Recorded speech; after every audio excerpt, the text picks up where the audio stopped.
Et on donne la parole maintenant à notre invitée Sonia Marès. Bonjour à vous.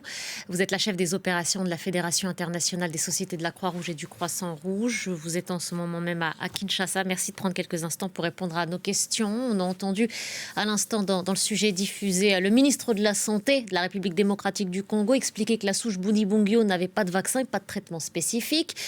Alors qu'il fait ce constat, quelle réponse apporter aux malades? Quelle réponse vous avez à proposer au sein de la Croix-Rouge? Bonjour, merci pour vos questions. La Croix-Rouge aujourd'hui est un pilier clé dans tout ce qu'on va appeler les enterrements dignes et sécurisés.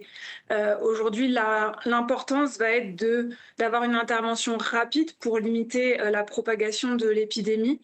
Et pour ça, un point important dans les cas d'épidémies comme Ebola, c'est tout ce qui est lié aux enterrements pour limiter la propagation.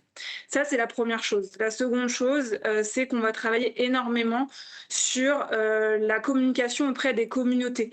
Il est indispensable qu'on établisse cette relation de confiance avec les communautés, qu'on a déjà de par notre localisation et les volontaires présents sur place pour donner les bonnes consignes, que les consignes soient respectées et qu'il n'y ait pas de risque qui soit pris par les populations sur place quand il y a un décès qui est constaté, par exemple, ou quand il y a des cas suspects qui ont été relevés. Donc c'est deux premiers points importants. Et le troisième sur lequel on intervient énormément, c'est tout ce qui est prévention et contrôle des infections, justement pour éviter encore une fois la propagation de l'épidémie.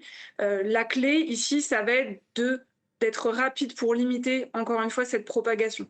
Alors, on l'a compris, il y a cet accompagnement que vous avez mis en place, notamment en ce qui concerne les rites funéraires, importants aussi dans le pays. La République démocratique du Congo fait face à la 17e épidémie d'Ebola. Est-ce que la population aujourd'hui est suffisamment informée, adopte les comportements qui permettent de les protéger et de contenir le virus et sa propagation? Est-ce que ça, c'est quelque chose que vous constatez?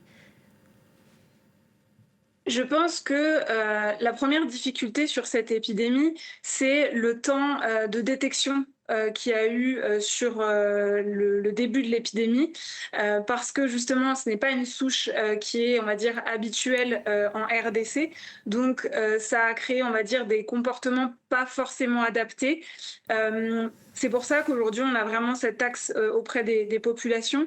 Le pays est un grand pays, donc en fonction des endroits, on a bien évidemment des gens qui sont informés sur les actions à mettre en place, mais il y a aussi en fonction de quand date la dernière épidémie dans la zone, et en l'occurrence en Ituri, la dernière fois qu'il y a eu une épidémie d'Ebola, c'était en 2019-2020, donc ça remonte déjà à 6 ou 7 ans. Donc forcément, il y a de l'oubli, mais il y a forcément des pratiques qui restent. Maintenant, il va être important qu'on revienne sur les messages, la bonne communication, parce que d'une zone à une autre, on va dire que l'appropriation de ces mesures est plus ou moins importante. Donc la communication, c'est une chose, la transmission d'informations, d'attitudes à adopter en est une autre, mais comment vous faites, vous, concrètement, vos équipes? Vous êtes à Kinshasa, mais est-ce que vous avez des équipes déployées dans cette région du nord-est de l'Ituri? Comment est-ce que vos équipes, concrètement, sont-elles déployées? Comment est-ce qu'elles travaillent? Comment est-ce qu'elles font face aux défis logistiques, sécuritaires? Encore une fois, on apprend aujourd'hui qu'un cas positif a été recensé à Goma, on va le rappeler, sous contrôle de la rébellion du M23. Ce sont des défis immenses aujourd'hui pour la mission qui est la vôtre, non? Tout à fait. Dans une zone où on a des conflits, comme c'est le cas dans l'Ituri ou à Goma, ça amène une complexité à la gestion de la crise, bien évidemment. Maintenant, encore une fois, l'avantage du réseau Croix-Rouge, Croissant-Rouge et de ses volontaires, c'est que on a des volontaires dans les communautés directement. Donc on est implanté partout. Et là, l'enjeu aujourd'hui, c'est d'envoyer du renfort et du matériel, le matériel nécessaire aux équipes. On avait un petit peu de prépositionnement aujourd'hui en Ituri qui permettent justement aux personnes de la Croix-Rouge d'avoir commencé des interventions. Mais aujourd'hui, on a tout un mécanisme au niveau national de la RDC, mais aussi au niveau régional Afrique pour assurer l'envoi envoi de renforts. C'est quoi ces renforts? Pardon Aussi bien Sonia. matériels que Voilà, justement pour être beaucoup plus précis, les renforts humains, on l'a compris, on le devine bien. Le renfort matériel, qu'est-ce qui vous manque aujourd'hui? Des combinaisons, des kits de protection, des kits de dépistage? Est-ce que c'est ce que vous faites aussi? Alors, on va mettre la priorité sur ce qu'on appelle des kits complets d'enterrement dignes et sécurisés qui contiennent souvent des sacs mortuaires, des équipements de protection pour les équipes, tout ce qui est lié à la désinfection, pour justement limiter la propagation de l'épidémie. Donc ça, on en a déjà au niveau national, mais il nous en faut plus au vu de l'ampleur que pourrait prendre l'épidémie.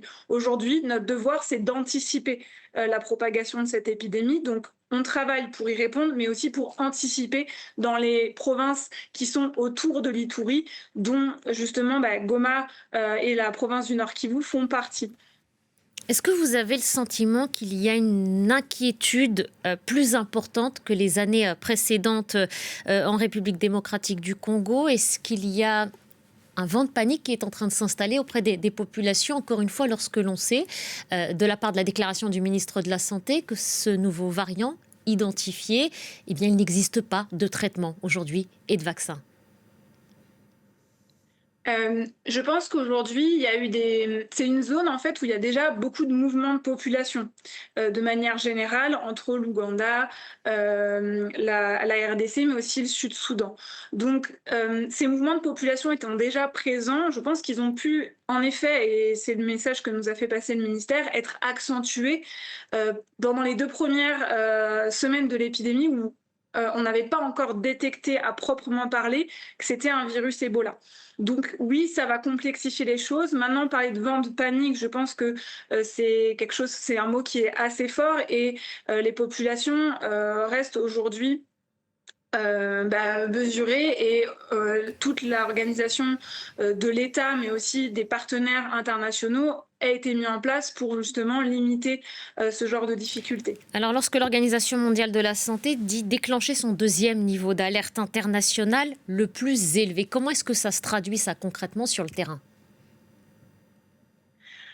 Sur le terrain, pour des organisations comme la Croix-Rouge, c'est que nous, de notre côté, on a aussi déclenché tous les mécanismes de coordination nationale, régionale, mais aussi en fait internationale, globale jusqu'à Genève pour pouvoir assurer une réponse la plus rapide et la plus efficiente possible aux côtés du CICR, aux côtés de la Croix-Rouge de la RDC et qu'on puisse avoir une réponse coordonnée. Ça veut aussi dire qu'on travaille en lien avec les pays frontaliers au sein du mouvement Croix-Rouge Croissant-Rouge avec l'Ouganda et en coordination avec le Bureau Afrique qui est basé à Nairobi pour que toute cette réponse soit faite de manière organisée et coordonnée entre nos pays. Merci à vous, Sonia Marès. Merci d'avoir pris le temps de répondre à nos questions sur France 24. Merci.